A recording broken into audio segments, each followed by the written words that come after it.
Hi, Primas. I'm Roxy, And I'm Giselle. and this is the For Las Primas podcast. Welcome back. Welcome back. Hope everyone had a great week. This week, we're going to talk about change and new chapters. Starting something new always sounds really exciting in theory, but when you're first gen, it comes with a whole nother layer. Yeah, there's always this invisible pressure that exists. You're doing something for you, but you're also carrying your family's hopes and their sacrifices, all whether you want to or not. And sometimes it's not the pressure of what's being spoken out loud, but it's just like little comments or just that inner guilt of like, am I doing too much or am I being selfish? Yeah, and that shows up in everything, in moving out and choosing a different career, even just taking time to figure yourself out. It's like you want to grow, but you don't want anyone to feel like you're turning your back on them. Totally. So we're going to get into that today and what it's like to navigate that change, how we feel when we're first doing it, the unspoken pressures, the guilt, and how we're trying to rewrite the story without losing who we are inside. I'm so excited for this conversation today because change is my thing. I love change. Yeah, well, like we spoke last time a little bit about how you didn't want to follow the traditional paths of like your family or your sister. Yeah. And actually, I lived at home for a while. So I lived at home until I was 25. I moved away for college very briefly for a year and a half when I was 17. I started college when I was 17. So that change was abrupt. I went from not being allowed to do anything to being a full-blown party girl in college. And my parents were like, you got to move home if this is what you're going there to do. So I moved home and then I ended up going to grad school. So I lived at home till I was 25, which by US standards is late. I've also moved various times and just had a lot of transition in my life. And I love to always be doing something new.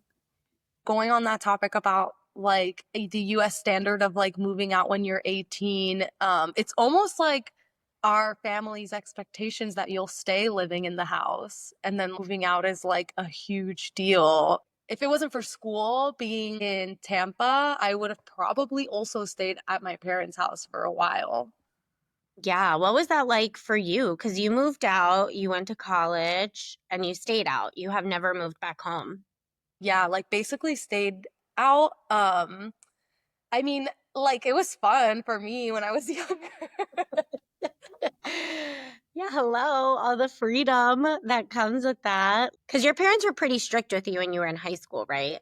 Yeah, I mean, it was like the classic, like, you went out yesterday, why do you need to go out today kind of thing. Um, yeah, so I mean, it was fun, but there were moments where I was like sad, thinking like, okay, I'm never gonna live with my parents again and like have their cooking and not have to worry about anything. Yeah. And I'm sure like your model was that your mom lived with her parents until she met your dad and then moved in with your dad. Yeah, for sure. And that was like the first big change in life, I guess, is just like leaving home and the traditional way of like you're gonna stay home till you meet your future husband and then you get married and then move in with them. Because I think like moving in with a boyfriend was also kind of taboo. Oh my gosh, yes, absolutely. Which is crazy that you just like move it, you marry someone and then you live together and you do that in that inverse. Like, what if you hate the way they live? Totally. I feel I learned so much about my partner just from living with him. Kudos to the people who have done that. You're stronger than me. Me too. Absolutely. And I think it's interesting that our moms have had all of these experiences with their partners. So we transitioned, right? Like, at least for me, I can speak for myself, but I, didn't live with a boyfriend. Like, I lived in college and then I lived with my parents and then I had roommates and then I lived alone. And that was all over the course of maybe like 4 or 5 years before I met my husband. That time alone for me was so important to navigate change and to feel like I had accountability in my life and like I was creating something that felt really special and important to me. And it gave me the space and time to think about the person I wanted to become and that I was becoming and that I wanted to continue to grow into. So I think it's kind of interesting when people move from their family to like living with someone because then you never really have that time to figure out who you are. I had a dream one time that I got an apartment like separately from the house I live in with my husband, and I would be like, I'm going to my apartment now to have my own time. And I'm I was telling like, you. not a bad idea. That people do this. Modern women want to live alone. They're like, I'll see you when I see you, but like, I don't want to break up. I still love you. You're my partner, but I need my own space for sure. Good. So yeah, there was a period of time where I had broken up with someone and I had nowhere to go. So I went back home and my dad was just like, "So does this mean you're not going to school anymore and like your whole life is ruined?" And I'm like, "No, I'm obviously still going to school. I just need to do it from here now." I just need a place to crash for a little while in between figuring out my life. And that's what's so beautiful, I think, about first gen, which is also different from a lot of American families and not like every single family, because a lot of my friends also lived at home or can go home anytime. But I think there's something really beautiful about the Hispanic community where you will always have space at your parents' house. Like my parents, every time I visit, they're like, stay with us. And they have a 2 bedroom apartment, but they're like, it doesn't matter what the house looks like. I don't care. I just like want you here. So there's something really nice about knowing that if you're ever in a transition, they're always there to catch you and hold you while you figure out that next step. Totally. Like if there's anything my parents have ever said is like, we can't what we can't give you a lot of material things, but what we can give you is a roof over your head and like if you ever need that, like you have one here. I always think about this quote from Crazy Rich Asians where the mom is like something along the lines of kids forget who they are when they're away from home for too long. And I wonder like how you've been able to navigate change, transition, moving out, having your own career, right? While maintaining your roots. And what does that mean for you? Yeah, it's really hard. I still struggle with that because I feel like the environment that I'm in is really white and there's just a lot of white people in St. Pete and it's hard to kind of find like my little Latin communities. But I mean like I predominantly listen to Spanish music basically. So that helps. And then like watching Spanish shows, like I talk to my family literally every day. So that helps too. But I still struggle like definitely with like trying to stay true to who I am and my culture and bring it with me. Like it's nice when I find like little hole in the wall places like if it's just a store and the person who owns the store is a Latina and like it's just kind of like nice like yes like we're here like No, totally. And finding those connections everywhere and anywhere is so vital to like you have these little moments of like remembering who you are, where you come from, what you value. I had a really early wake up call on Monday. Like my Uber picked me up at 3 a.m. because I had to get to Boston. Boston's very far from Denver. But so anyway, I get in the Uber. I don't think anything of it. And I look in the front thing and he has a Cuba flag. oh So I'm like, oh my God, are you Cuban? Tú eres cubano? And he goes, sí, niña, blah, blah, blah. I talked to that man the entire way to the airport and we were just bonding on all the things. So that was just like a quick reminder for me that it's like, okay, I'm away from home, but it's never too far away. yeah, I love that. Yeah. I love how I didn't want to talk and I ended up talking the whole time. I'm like, oh my God, cuéntame todo. ¿Qué pasó? ¿Cómo llegaste? ¿Qué Oh, fecha? it was the energy, the Cuban energy that you just like That woke up. Cuban energy is like that Caribbean man just talked the entire time. It was also 3 in the morning for him. And anyway, it was just such a great conversation to be able to bond with him, knowing that there's like more Cubans in Denver. I need to just be reminded of that sometimes. And it's hard to like, because sometimes when we're all speaking English and you just don't really like know until a moment presents itself, like my patient, like she just walked in the room and I'm speaking Spanish to her. And then we're like, oh, Yeah. Yeah. I love earlier too that you mentioned that even though you're far from home, like there are things that you do to stay connected to your Cuban roots, even though we talk about how, like, also we feel very Puerto Rican. I think it's just the Caribbean roots. One thing that's important to me that I do to keep my roots is food. I just crave it so much. I'm like, I just need arroz con frijoles and some sort of fricassé de pollo or like a picadillo. For those of you who don't know what that is, Google it. It's delicious. You're missing out. Go to a Cuban place, even if it's not authentic, it will still be okay. But there, I just crave those flavors of like cilantro and garlic and onion and peppers, and my mouth is watering as I'm talking about it. But food is a really big way that I stay connected to my roots and try to bring that and incorporate it into my family life. Food is good. Luckily, here there's a lot of Cuban restaurants or Cuban inspired or Latin inspired restaurants. So there's always something on the menu that, that triggers like, oh, you got plátanos? Okay. Maduro? Oh, tostone, because very big distinction. I think too, it's hard to not feel guilty when we decide our paths or that we want to move or, change and transition.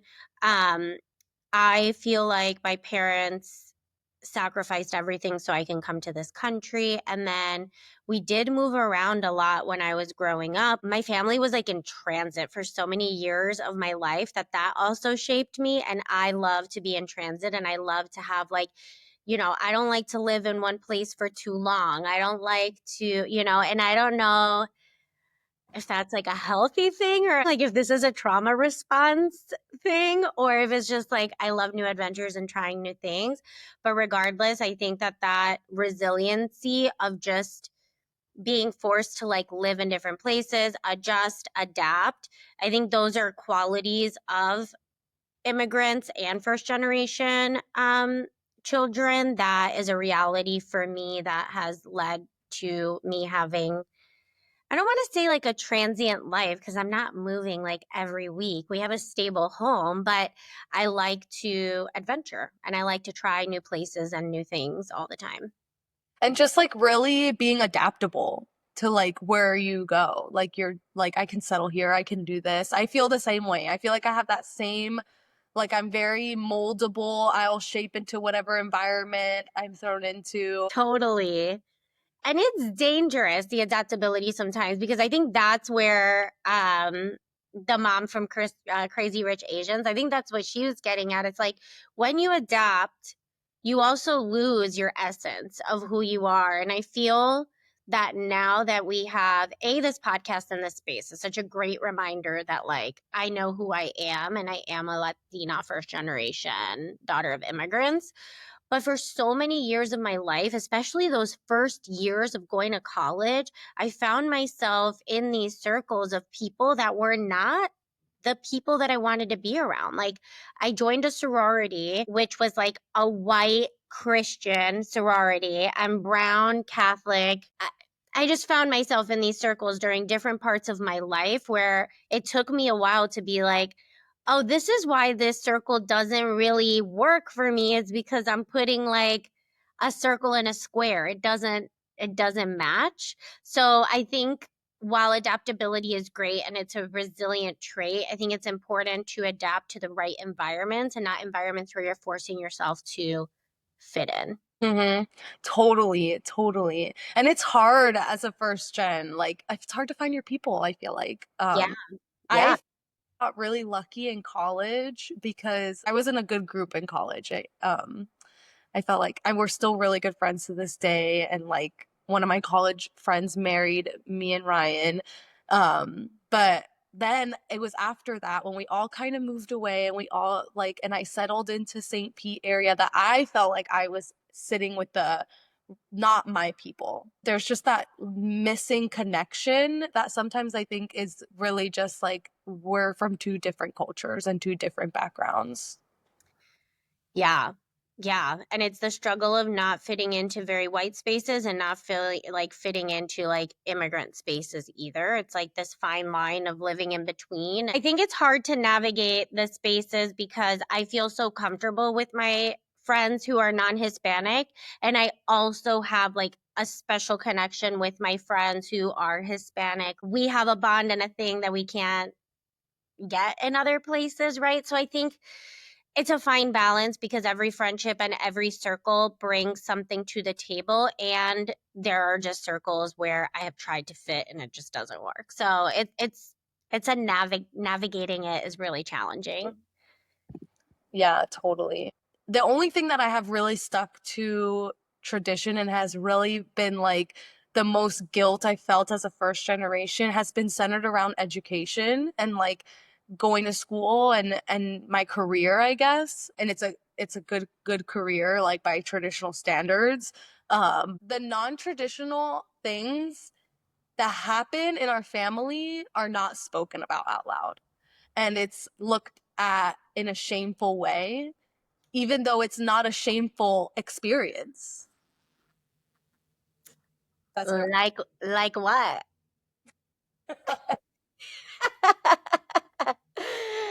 She's getting spicy, but she's not getting detailed. Spill. um for example. But like marriage breakups.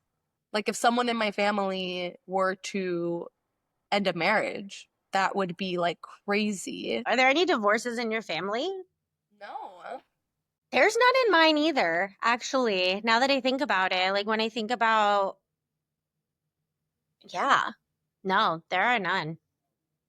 So, I mean, we're never gonna know, but if We're there. never gonna know. There's so many secrets.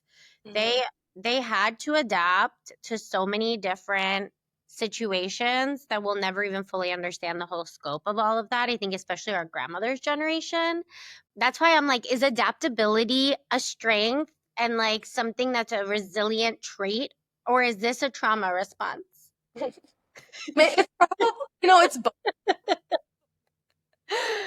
Like I'm thankful to be adaptable because that is like one of my strengths and like at work and in my personal life too. And I've found, like I said earlier, like I have been overly adaptable and I've found myself in circles with people that I'm like, I can find things in common with the wall and this painting of George Washington that's in front of me because I'm in Boston. So everything is like George Washington, Paul Revere.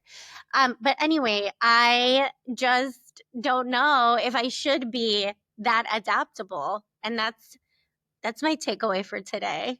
Wait a minute.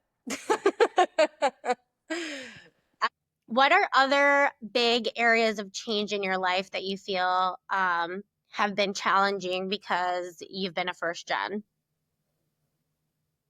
I feel like I followed somewhat of a traditional path, because I moved away, but not that far.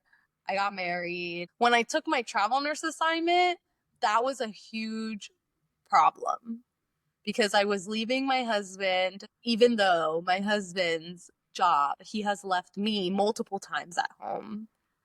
And that was fine, but I couldn't do it when it was my turn. So much judgment. Oh, you're gonna go do a travel nurse assignment in another state. What about your husband? Who will feed him? Who Yeah, will like serve him? leave alone. You're just gonna leave him. I'm like, he did the same thing for me to me to get more. I know. It's such a double standard. It's insane. Yeah. I've overcome that because I travel a lot for work. I think at times it was kind of controversial how long I was single. Mm. Um, because, it's like, oh, you should get married, not like you should have your bachelorette pad and have your girlfriend sleep over every weekend and go out. That was like, what a fun time.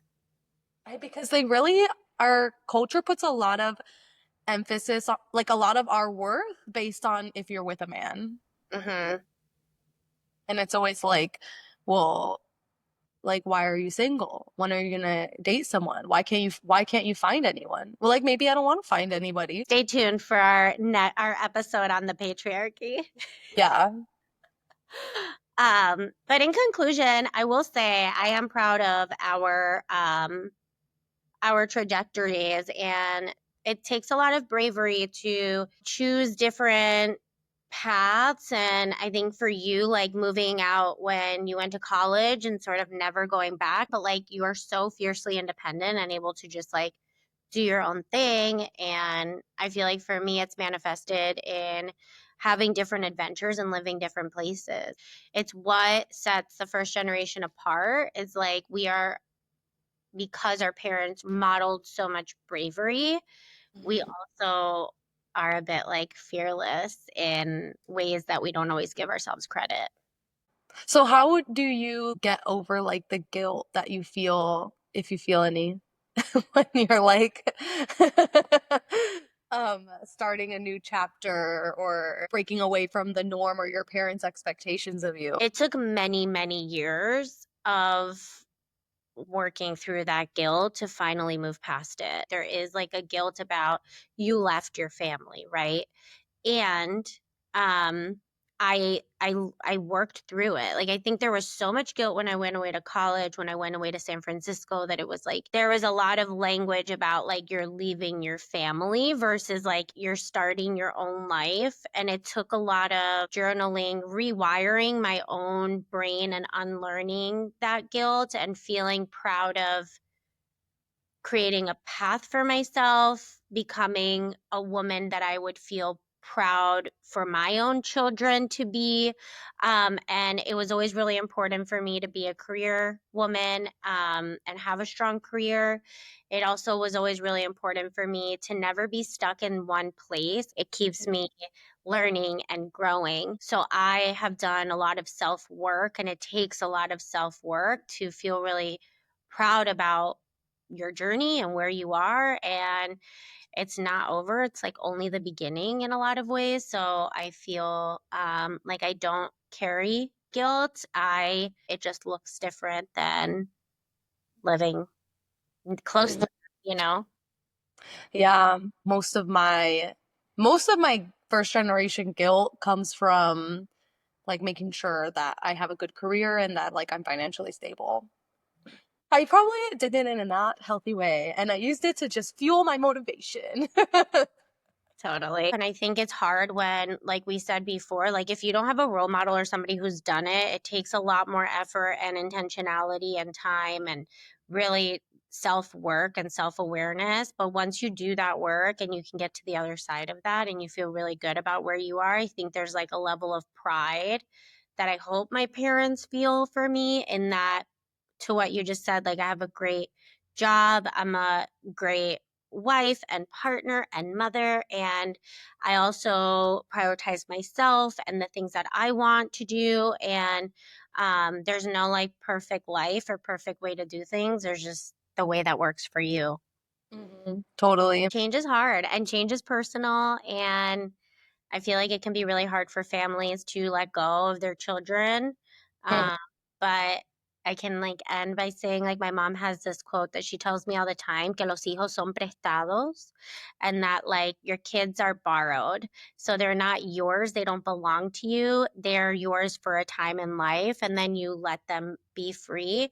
And for, any first generationers that feel really guilted by their families, it's a good reminder to them that like you are becoming who you are thanks to the sacrifices they made so that you can have your own path. Amen. All right, let's get into a little chisme and cafecito. Chisme cafecito. Great. So starting off with White Lotus season finale was on Sunday. Did you watch? Did I watch? I did. Okay.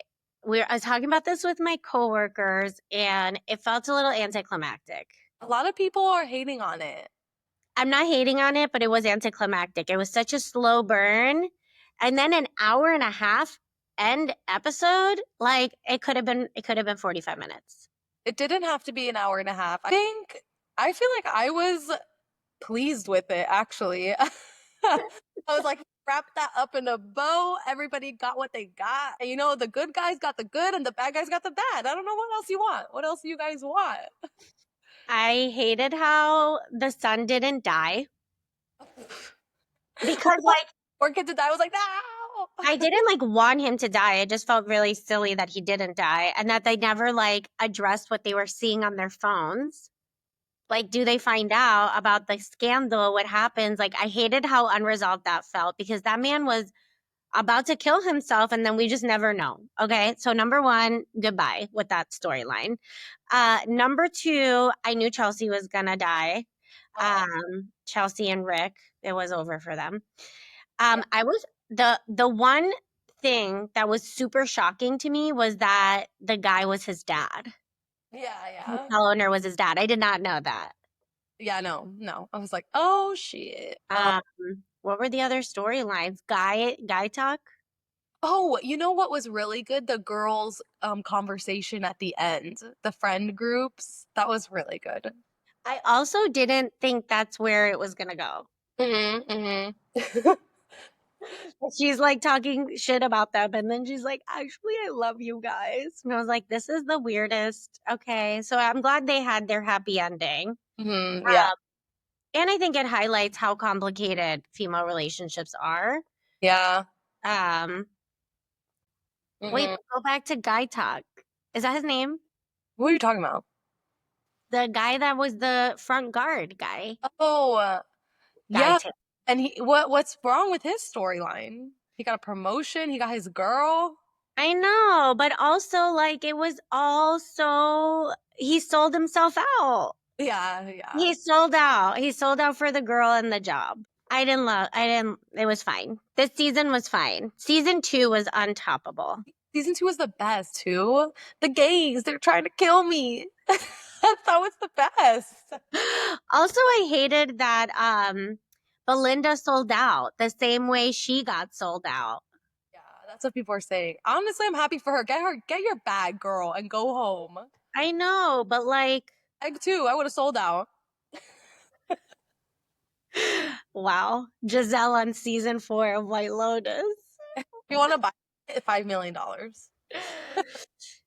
Um, and then the girl like that was with Gary, like she just ends up having a sad life. Any girl that with Gary is gonna have a sad life, a sad happy life, a sad internal life. A But sad rich life. yeah, a sad rich life for sure. Um, hmm. Well, White Lotus. Glad it's over. Actually, Bad Bunny's Tiny Desk came out this year. It was so, so good. I'm obsessed. Yeah, it was really good. The last song, La Mudanza, that he played was so good. It was so good. I mean, all the female musicians were incredible. I love that he highlights Puerto Rican artists exclusively. Also, I thought it was brave of him to start with Pitoro de Coco because he cannot sing.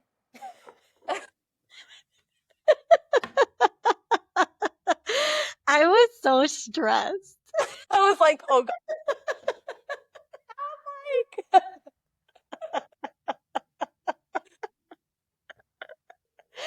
I don't know why I'm laughing so hard, but honestly, I was so stressed as he was singing the song. I'm like, oh God, oh God. Like I was like, oh my God, this was such a brave choice. Like, why was this the first song? It wasn't as bad as what we were thinking, I think, It but wasn't good, but it wasn't bad. I like still love you, but yeah. Something about the way his mouth moves too, me da el ick. It gives me the freaking ick. I'm just like, So please stop talking and let me just see you in underwear, please. yeah, like, just that's all the cheese I got for today.